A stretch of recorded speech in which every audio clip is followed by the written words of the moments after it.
Welcome back to school, everybody. I decided to make a video today because to be honest, I got inspired. I got the opportunity to perform or bring awareness about the honeybees a couple weeks ago for Earth Week downtown Edmonton, Alberta, and I was just fascinated how many people were interested and they really wanted to hear what I had to share with them about the bees and how important they are to everyone. So I also got inspired by watching videos online on one person can make a big difference. So I decided to step up and even though it's just me and my super cool display, maybe we could do a little bit of awareness and put a few things in your radar to keep in mind. So today we'll be talking about the bees and what the little basic stuff about them from a hobby beekeeper's point of view. Yes, I had the opportunity to be a beekeeper for a few years and really enjoy the journey. At first I was quite adverse to them. I was scared, I got stung, but I found out I was stung by wasps, and we'll talk about that later. But I'm just going to give you my perspective from a beekeeper's, and hopefully you find this interesting. So first up, I'd like to show you is a map of the world here. Really fancy. And I want you guys to guess where my bees came from. So I'll let you guess. I'll give you 5 seconds. Okay, so everybody's top guess is usually South America. And they're kind of correct because there's some beekeepers that order them from South America. But our bees come from all the way from New Zealand, mate. Yes, that's right, little kiwi bees. And I don't mean to brag, but my bees are kind of hardworking and they're not too aggressive. They're kind of cool. So yeah, pretty good bees. Don't mean to brag, And our bees are shipped in these tubes, these giant tubes here. Okay, so each tube contains about 2,000 bees, but don't worry, it also comes with one queen, and the queen get her own VIP suite. Check this out. All right, so this is the queen's little VIP suite. She's got her own chamber, and there's little and the worker bees will feed her through the little squares. So this way she's well taken care of during the journey. It's a long flight, and let me tell you, when we pick them up, they are ready to go and get out of this tube. So we started about a couple thousand bees, and there's a few hundred males, but mostly it's female worker bees and one queen. And when we set them up in the hives, we have to leave the queen in her chamber. So we open the tubes and empty the tubes in the thousands of bees in one hive, okay? And then we insert the queen, but we leave her in her chamber. So this way the bees will accept their new home and they won't run away. And they will accept the queen and the environment. And we released her a few days later. There's a little hole here where you pop the cork and you just put the little box back in the hive and she will get out of the box by herself. So that's how we get started. And my question to you is, guess when beekeeping season starts? A lot of people guess end of April or May, and they're kind of correct again. And the secret period for the beekeeping season to fully take on is 12 degrees. Whenever it's 12 degrees outside, the bees are ready for business. It doesn't mean that they will get all the resources they need, because in Canada, not all the trees have flower blooms on them. The flowers haven't come out yet. So we have to give them a helping hand, and we'll provide them with some sugar syrup to get them started and some pollen patties that you can put in the hive so they have something to feed themselves and also start building the wax honeycomb. So that's when beekeeping season starts. And let me tell you, when they are wrapped in the insulation over the winter, I'll show you a picture. Um, when it's get warmer, it's pretty funny because you'll see a few escape from the cracks and they're exploring, and that's the sign that they're ready to go. So, okay, let me pause this and I'll go get the picture. Okay, so I'm back with some picture time, storytelling time. Here we go. This is a picture of the hives that are wrapped for the winter. And that little beekeeper there is my daughter, and she's pointing out where the bees are coming out to explore the environment in the spring, where it's getting warm enough that we can open the hives. So this is the insulated wrap that keep the hives protected. But in northern Canada, we also have problems still with winter kill. Like a lot of bees don't make it over the winter with the freezing and the thaw, and the freezing and the thaw in the spring. So it is one of the issues that we have to keep our bees over the winter. So this is what it looks like, and we wrap them 4 hives together. So the insulated covers are made for 4 hives, the ones we buy at the co-op. And the co-op in my neck of the wood is in Spruce Grove, and there's also beekeeping courses you can take at NATE if you're interested. And there's also a youth program from Northlands that is free, that you can register your kid, because kids are our future, and they're very open to learn about bees. I mean, I did a lot of school presentation. That's why my board is quite colorful. I usually present to little kids, but I find that a lot of adults are quite interested too. With kids, you don't really encounter kids going, "Ooh, gross," about the subject usually. But I'm sure that if there's a wasp that come and check out their bologna sandwich at a picnic, they would react probably. But out of the whole day, only one adult would say, "I'm not interested. Bees are not my thing." And after the presentation, she warmed up, and I think she might have seen their importance. See, then when we this is a picture of the queen's little suite, and all the bees are attached to the string. Like, they really want to protect her and stay with the queen. They're very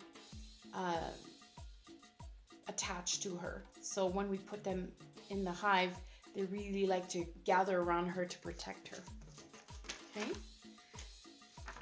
And that's my daughter carrying the tubes to be put in the hives. Okay, I'll show you one more quick picture, guys. Here we go. So this is the setup.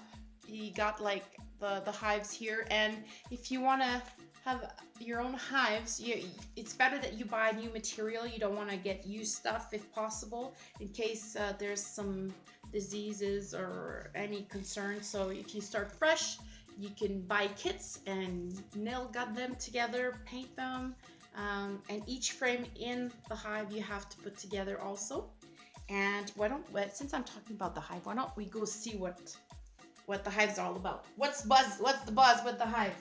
So us human, we like things very organized, very square, very structured, and this is what we give them.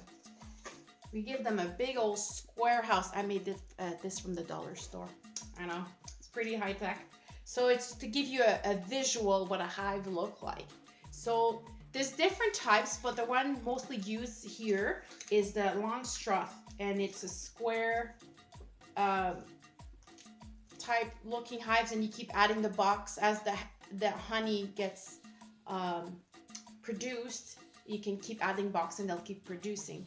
So going in the hive, what we do is we start them with 2 supers, okay? And we usually give ours, there's shallow ones and deep ones. But because these we're not going to be moving around, this is going to be their permanent home, we usually use the deep supers, and this way they can get established. So like I was saying, we like things organized in square, right? But the bees don't. They don't work like us. They're like, we don't roll that way, right? We give them 10 frames, okay? And how they do it is they like to produce things more like an igloo, like circular. So this is what it looks like. They'll put their the little baby, the brood, in the middle, see, right here, and then they put the baby food around it, which is the pollen, they'll store the pollen around it to feed the babies, and to feed the workers, they'll store the honey around the pollen. So this is what it would look, each frame would look like, roughly. I know, it's pretty good. This is what it would look like in the hive, kind of like an igloo shape, not square, okay? But I don't know if you're like me, not every beekeeper is the same, but for me, I don't really want to eat like the little larvas in the brood. So how can you make sure that the queen does not go lay eggs in your honey? So the secret is, this is the most important part of the presentation, this piece of cardboard. Yep. Ta-da! Wow, it's very high tech. This is your queen excluder. Here you go. So what you do is you put a queen excluder grill on top of the second box, right here like this. You put it there. So this way the holes are too small for the queen to pass through to go lay her eggs. So she can't, only the worker bees can go up there to lay to go and store some honey. And so this way in the upper boxes, so these are the upper boxes. We're going in. What you'll get is each frame will have just honey, pure white honey, and the wax, of course. So this is what it looks like. So all your honey will be pure, no surprises on the upper. And I think it's fair that we give them a beautiful home, and we give them shelter, and we get them started, we give them water. And what we do is we just collect a little bit of rent. We don't take everything, we just collect. We leave them with a lot of honey, but we just collect a little bit of rent for them to stay there. And I think that's fair overall, right? So we collect our honey. You can collect it once they're well established, but we usually do it in the fall. And that's when we will collect the honey. We're just a hobby beekeeper, so we don't do this to sell the honey. We just give the honey as gift or for our own personal consumption. And I had a big interest in learning everything about the bees, and I'm happy to share that with you today. So now we're going to step into the next subject. Stand by. Okay, so this is what a frame looks like, and each box has 10 frames, and it comes with a base that has all the hexagon that the bees will start producing honeycombs. Like they'll build out of beeswax honeycombs to store the honey, and for the lower boxes to put little for the queen to lay her eggs. And so this is what it looks like empty, and this is a shallow one. The deeper one would be about this much more. Okay, and once it's full, this is what it looks like. Okay, so what the bees do is they go collect a few things from nature. They will collect the pollen to feed the babies, right? And themselves, and they will collect flower nectar, and they will bring it all back to the hive, go through security, make sure they belong to the hive, and then they'll go and deposit all the stuff that they gather around, and then the other bees will take over. Once the nectar is in the cell, they will start flapping their wings, and will keep going until the honey is 17% water content. It's very scientific. It has to be just right. And once it's just right, oopsie, once it's just right, then they will close the fridge door. They will just stop producing, and they will put a little bit of wax on top, and that's them closing each honeycomb. So this honey in here is good to go. It's stored, and if they need to access it, they know it's ready. It's 17% water content. It's beautiful. And just so you know, if you lift this, you'd be quite shocked how dense honey is. I let people weigh each frame, an empty one versus the full one, and it's on both sides, and it's huge. It's like lifting a jug of milk. I would say like more like a 2 liter of milk, but it's quite heavy. It's quite dense, and people are usually quite shocked when we do presentation and show them that. So just another fun fact, right? So let's look at my fancy schmancy board, okay? I want to see what you see. My big question to you today is, why do you think the honey varies in color so much? Hmm? Why is the honey all different colors? You can't answer. I can't hear you. Okay, so basically, and it tastes different too. So it all depends what kind of nectar does the bee collect. So some flowers will blossom in June, some will in July, some will in August. I mean, it's regional. Like South Americans don't have the same crops as we do. In Alberta, we have a lot of canola, so you will get a lot of commercial canola honey. So it basically depends what the flower nectar that the bee collected. And let me tell you, the taste of what we prefer as consumers, sorry, is very regional too. Like we like the light honey that's really sweet, like clover, canola. That's what we like. But the South American like it darker. And I went to this BC, this bee center in BC where they serve you all kinds of honey. It was such a great experience. And I tried this buckwheat honey, and I was shocked. Like she says, oh yeah, they're a huge seller for South Americans, and they love it. And I tasted it, and for me, it tasted like a multivitamin, like chewing on a multivitamin. It was very bitter, and I was surprised how different it is. So different culture, like different tastes. So I just thought it was interesting. I always assumed that there's always light clover canola. No, it's not.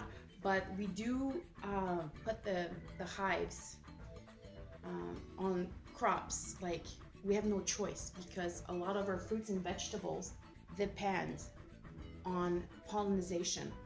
I mean, it's great that the bee give us wax and for lip balm and candles and to polish our furniture, and they give us the honey for us to consume. I mean, they give us so much, but the biggest gift they give us, okay, that's my big message for today, is they pollinate our field, they pollinate our flowers, our garden, so we can have all these fruits and vegetables. And we have so many fruits and vegetables that are 100% depending on pollinators. So that's why I really want to spread a message out there how important they are, because like without them we wouldn't have the luxury of eating such beautiful fruits and vegetables. So we need the bees, guys, okay? So they say 1 out of 3 bites we can thank the bees, and they make not just the pollination for fruits and vegetables, but they pollinate the crops that feed our animals also. So it's so important. So that's why I'm doing my part in spreading the words, and there's lots of things you can do to help them, okay? So we talked about why the honeys is different colors. We talked the importance why we need the bees. I'm just doing a quick video, like introduction from a hobby beekeeper's perspective. I also wanted to let you know the difference. My other big message I like to tell the kids, okay, is this one. This is what a wasp look like, and this is what a bee looks like. The bees are smaller and they have little fur coats. Yes, there's hundreds of kinds of bees, so they're not gonna all look the same. Same with wasps. But when you are at a picnic and you're enjoying your bologna sandwich, and here they come and buzz around you, and everybody start yelling, bees, bees, ah!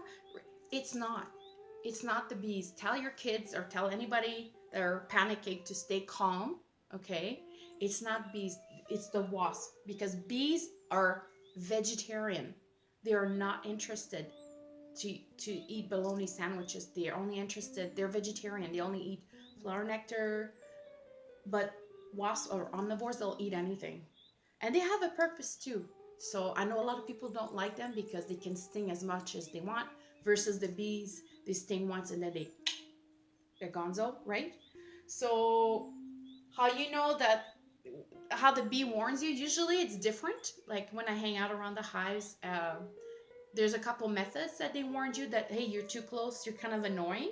So the first way is they'll bump into you, like they'll they'll they'll start with the bumping, and then they'll step up their game, and then they'll stop buzzing around your head, but they'll flap their wing a lot faster, so the noise, instead of being zzz, it's gonna be zzz, and then they go around here. They say, hey, danger, danger, you're too close. So they try not to sting, because they know if they sting, this is it. Okay. And I usually don't get stung because I wear a bee suit. That's my secret. A lot of farmers don't wear bee suit because they just wear the head protection, because they found, well, there's different reasons. They're comfortable, they don't care, but also they found a lot of beekeepers don't get arthritis. So now there's this new thing where you can get bee venom therapy to help with arthritis and other health condition. Well, that's another subject, but if you get stung by a bee, most people don't get a reaction. Hopefully you won't either. But if you wear a bee suit and you go see them at the hive, then you should be okay. Okay. And you wear boots and gloves. Gloves a big one. And don't buy the cheap gloves. Okay. Buy the good ones. Okay. And I wanted, so we know that there's a difference. Bees are vegetarian. Wasps are the one bothering you. And the queen, oh yeah, the queen's amazing. The queen, she's the only one. There can only be one queen bee, okay? And she's the one that, I'm just checking my time here. Okay, sorry. The queen can lay up to 2,000 eggs per day versus one egg for a chicken. Well, a chicken lays eggs every 36 hours, so it's not quite one egg a day, but the queen bee does 2,000 versus one. So that's a full-time job. And for her to lay some eggs, then she decides if she wants to use a fertilized egg, then this will give you a worker bee, female worker bee bee. But if she puts an unfertilized egg, then you will get a drone. See the big difference? The drones have the big eyes, right? And the drones leave the hive every morning and go hang out in the tree. And the whole purpose of the drone is, with their big eyes, is to spot the queen, so they can mate. And they will mate in mid-air, and it would take about 4 different male to mate with the queen. And this way she will have enough to last her lifetime, I heard. I thought it was for the season, but I watched another video that says she can actually keep the semen for up to 4 years. They usually live up to 4 years. So I was quite surprised with that. So that's what you will find in the hive. You will find one queen. And midsummer, so we started with 2,000 bees in the tube, and in the summer, on average, you will get about 50,000 bees and a few hundred males. And once they get really thriving and overpopulated, then before it gets too much, the queen knows it's time, they're doing well. So what she's gonna do is they're gonna lay special queen eggs. They will lay about roughly 4, 5, 6 special eggs that they feed with royal jelly and create 4 new queens. And 4 days before the eggs are supposed to hatch, the queen will take half the hive, and they will get out of the hive and go swarm to establish a new colony somewhere else, okay, because they're thriving, they're doing so well. And then the first little baby queen bee will hatch, and her first job, nature is cruel, the first job is she will go and take care of the other queen cells. That's a nice way to put it. She'll take care of them, like, yeah, there can only be one queen. And then once she established her throne, she will send out the pheromones and all the great calls and say, hey, I'm the new queen, and the colony will get used to her. And then she will have to go and mate and with 4 different guys. So Oh yeah, okay. One more message before I go, guys. So the queen leaves, okay, let's say there's 50,000 bees in one little hive, in one little box. I already lost my box, it's over there. Okay. There's 50,000 of them all squished in a box, and all of them are sisters. Like they're stepsisters, they have 4 different baby daddy, you know? But they're all squished in. But they're working together, guys. They're working well. They do a little bee dance to say, hey, there's food over there. And they're just, I'm in awe of their hard work and cooperation. Like they all work together to make the colony thrive. And we can learn from them that we could work together. Why us humans, we're like 2 people in a big house, 4 people in a big house. And then we find ways to have conflict and not work together all the time, but as much as we could. So if you're a little kid watching this, your classroom can be your own hive. So work, so for the classroom to thrive, you can do your part. You could do your part at home, so you thrive. So just work in cooperation, do your best, bring your best foot forward. So I'd like to instill that in you. And if you want to help the bees, it's gardening season. You can go to the Cheerios website and order your seeds. They're free of charge. Plant some bee-friendly flowers. If you're not sure where they are, you can Google it. On top of my head, there's the black-eyed Susan, sunflowers, little of lavender. But anyway, check it out online, and you can also make water with lots of little beads, like plates with beads, like water station. You can buy bee hotels. It's got different size of hole for pollinators. It's not specifically for bees, but it's for pollinators. Google it, bee hotels, and you can also adopt a hive. You can sponsor beekeepers by adopting a hive to help them, because when I went to the co-op last time I was there, it's an aging population, and we need more younger beekeepers out there to help keep the bee population up. Okay, so thank you so much for listening today. I hope you enjoyed the presentation. I was trying to keep it as short as sweet as possible. Feel free to leave comments and share the video, and thanks guys. And bee season is here. It's a good time, and I hope you enjoy all your fruits and vegetables. And okay, well, that's it for me. Okay, bye.